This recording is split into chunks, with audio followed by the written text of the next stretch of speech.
ਤੇ ਗਾਇਜ਼ ਹੁਣ ਲੱਗੀਗਾ ਧੁੱਪਾ ਪਿਆਗ ਬਣਾ ਪਰਮਾਤਮਾ ਦੇ ਦੁਆਰੇ ਥੱਬਰ ਰੱਖੇ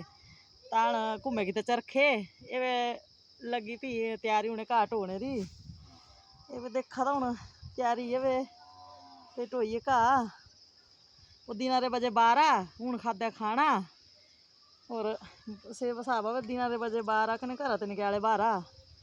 ਇਹ ਵੇੜਾ ਤਾਂ देखा था मैं दसा घाट होने वाले ऐसे कुण ये मेरी बेबे ही ये देखो तैयारी हुई रही एसी सीरी पहनो ड्रेस भी मम्मी लोग रही ऐसे कारी गड्डी सुटने सट्टे देखो ये देखो ये कारी गड्डी सटी दी मम्मी थल्ले जे मम्मी वो चल रही देखा ऊपर और करना पौना कमाना पौना